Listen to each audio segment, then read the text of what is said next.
I'm Jana, dark fantasy artist and illustrator. This year has been my busiest year as an illustrator. Yeah, I was working on like 15 projects at the same time. Now I'm down to 4, but 2 of them have 15 illustrations and more.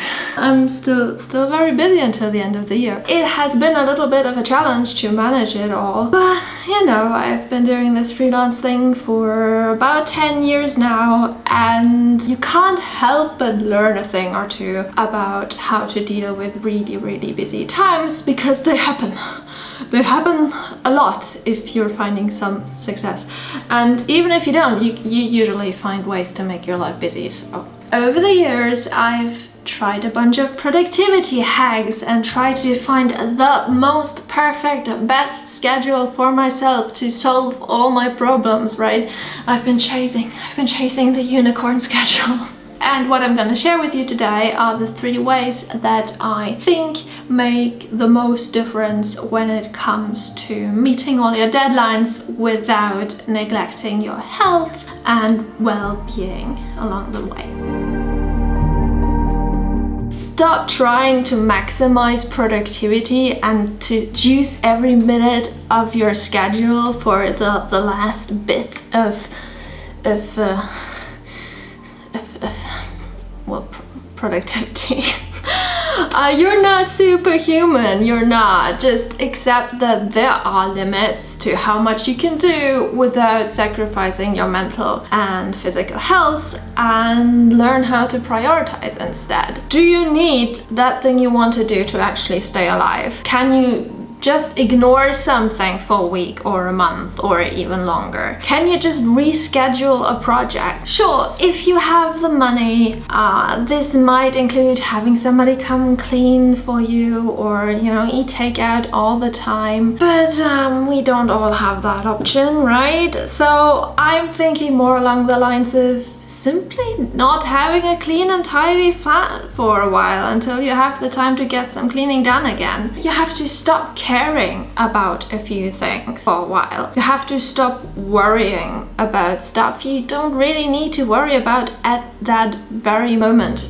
This means that even if you could find 15 minutes every day to sweep your flat a little bit, you know, to make it a habit to clean your flat a little bit every day, but you're like trying to do that for 30 different things, and you have to keep them all kind of straight in your head and to have them all on a schedule, and it's exhausting, and you're not gonna do most of them anyways, and you're just gonna be stressed. Instead, just limit the amount of things you have to do. Just try to get it down to one big thing. Prioritize one thing and give yourself permission to not think about anything else for a while. Because we have just limited attention span, we have limited brain space, and when your priority is to finish an artwork in 2 days, when it would usually take you like a week or several weeks, then the amount of cat hair or crumbs on the floor just doesn't matter right now. You have to allow for that to be the case. So just sit down and write down all your to-dos,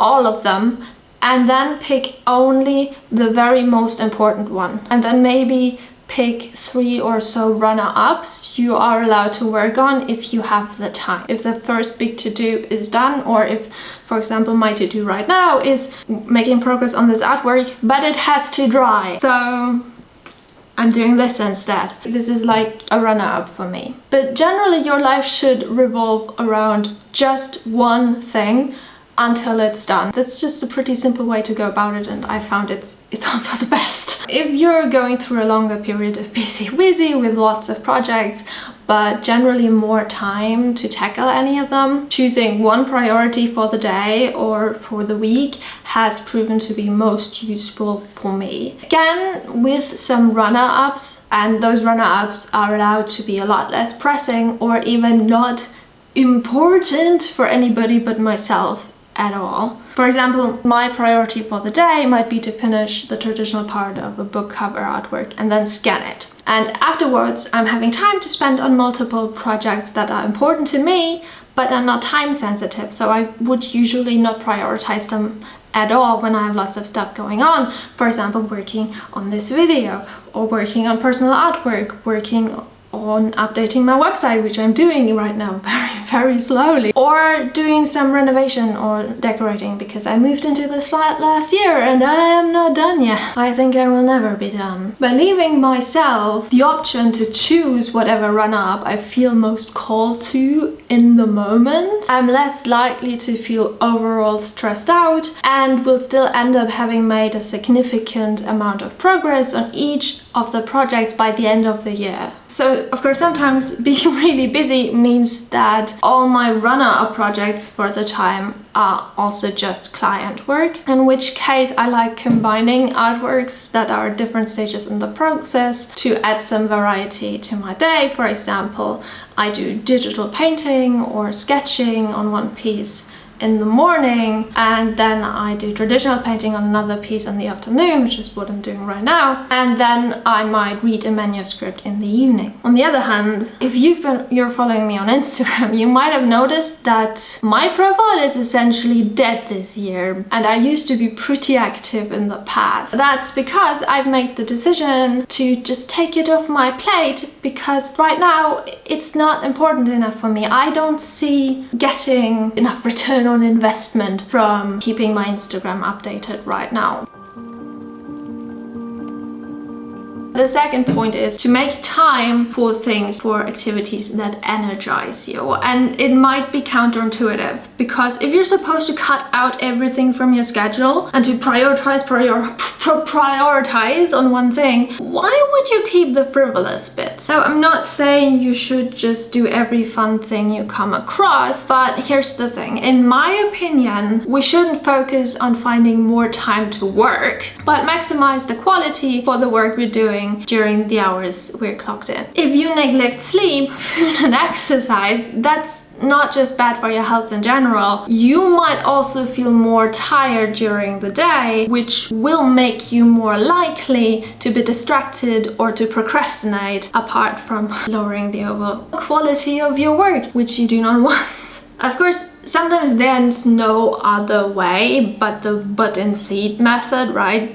If you render a big piece and it has lots of details, you'll have to sit down and work on that. It's gonna take hours, just it is. But in my experience, it's also not very taxing on your brain, so you'll just sit down, put in an audiobook, have a nice cup of tea, and you're just like painting away. And bit my tongue.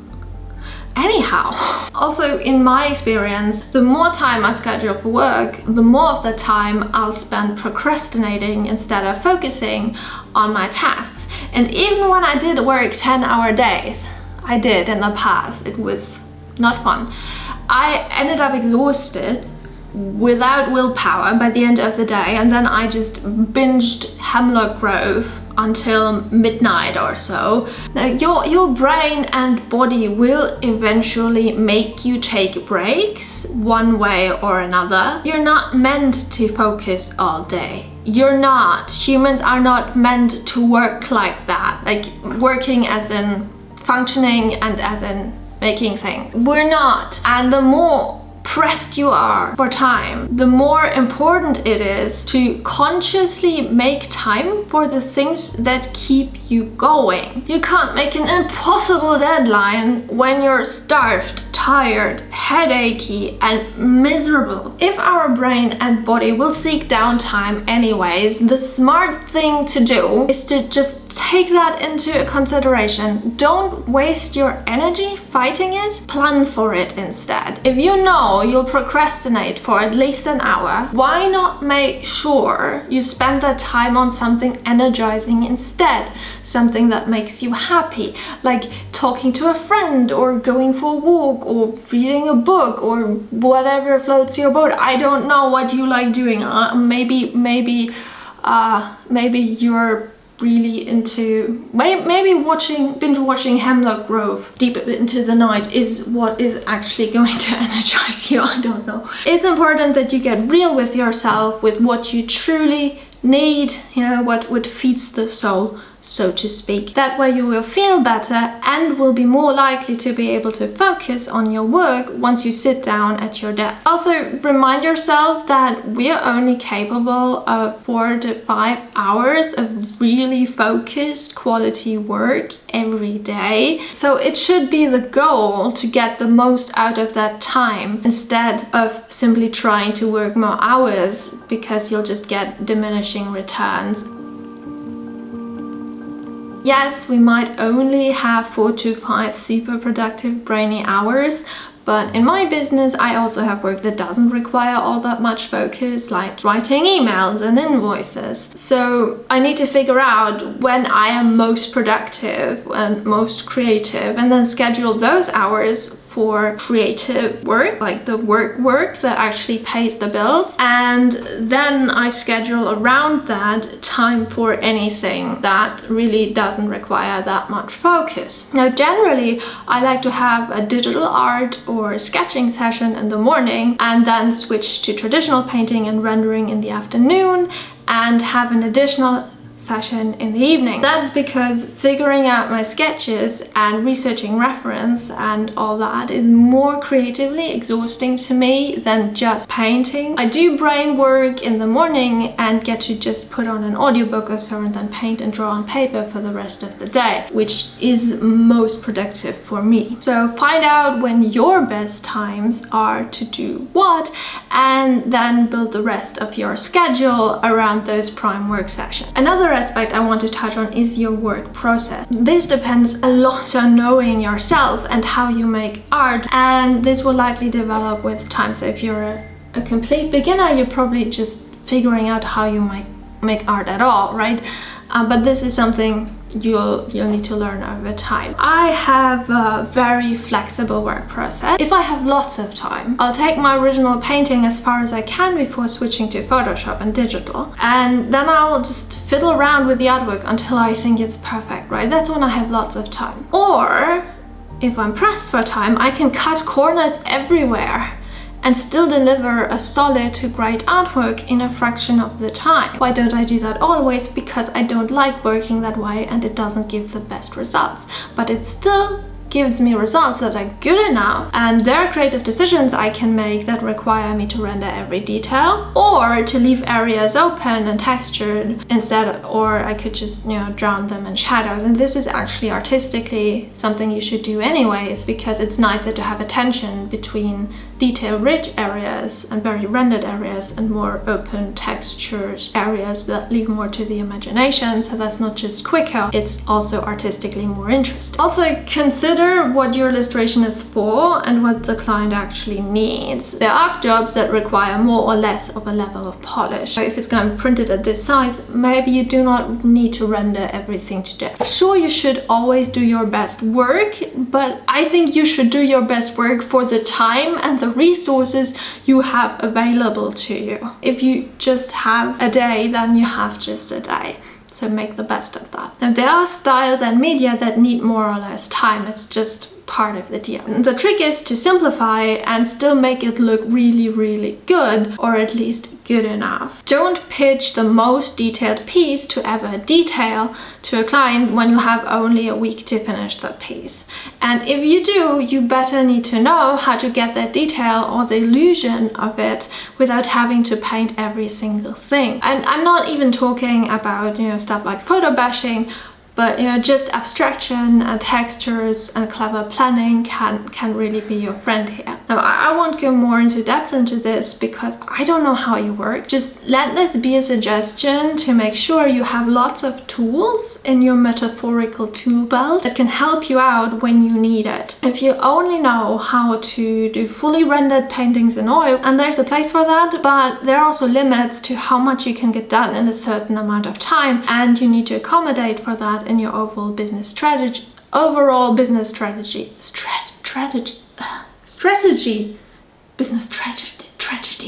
your business tragedy. But it might also be a good idea to just develop a second, simpler style. Or if you're a traditional artist, you should maybe learn how to do digital edits and painting so you can do revisions more easily. That doesn't mean you have to switch permanently, but it means that in a pinch, you don't need to panic and pull all-nighters, which are so bad for you. Do not pull all-nighters. Just ask your client for a different deadline. Don't pull an all-nighter. Okay, bonus. So if you notice that you will not be able to make a deadline, life happens. Maybe you mismanaged, but maybe you had an accident and now you're in the hospital and you can't work. Don't freak out because now you cannot work. Just tell your clients as soon as you know, by the way. Don't wait, just do it as soon as you know that you will not make the deadline. Tell them, hey, I won't be able to make the deadline. I'm sorry. You can give a reason, I guess. Might be nice. Don't need to give your entire personal history. And ask if they can give you more time. Very often, if you work in book publishing, that is possible because it moves slow. There's usually some wriggle room. Not always, mind you, but generally if you're working on a project that has a really tight deadline and that cannot be moved, you'll notice. People will probably have told you. The important thing is that you communicate early, otherwise you're making life harder for everybody else. Now, living in a constant state of busy and feeling behind on everything just sucks, right? It sucks. Just as it sucks if you have to consistently postpone your passion projects, month after month after month, year after year after year. You just don't want to do that forever. So as soon as the worst is over and you have a little bit of breathing room, I suggest you reevaluate your situation. How did you end up this busy? What did you learn from dealing with the problems you had with scheduling, or what were the main factors that made it hard for you to meet a deadline? Can you maybe streamline your process? Can you adjust your style? Can you be more selective with clients? Can you raise your rates? And all this stuff, because you don't want this to happen again. You don't want that to be your status quo. Now, of course, sometimes those very busy times can be unavoidable. And in that case, you want to have a plan for how to deal with after, to make sure you have some time to relax and you have some time to recreate, for recreation before you end up in the next sprint to meet your next deadline. Times like this can be dealt with for maybe a month, for maybe a week, for a short amount of time, but you cannot be in a consistent state of just delivering. It's going to break you, you're going to burn out. So we don't want that. We want a sustainable career in the arts. I think most people who get into the arts want to stay in the arts, and especially because it's so hard to break in to begin with, and it just takes so long to get there. It would be a shame to, have success break you, essentially. Now, there are times in life where the hustle might be needed, but personally, I'm now over 30 and I have a cat who wants a lot of attention. So I need my work-life balance. I even want, work-life art balance. And I just want to point out that this year has been my most successful one yet, in terms of financial success, in terms of the kind of clients I've worked with, the kinds of fun projects I've worked with, and how much they align with the kind of art I want to make in the future. And simultaneously, this has absolutely not been the year where I've worked the most in hours. I used to work so much more when I was an art student, or at least it felt like I did, because I felt like I was working all the time. I felt stressed all the time. But ultimately, I think I am getting more done now than I did back then, because I am using the time that I have more effectively. I have learned so much more about the way I work.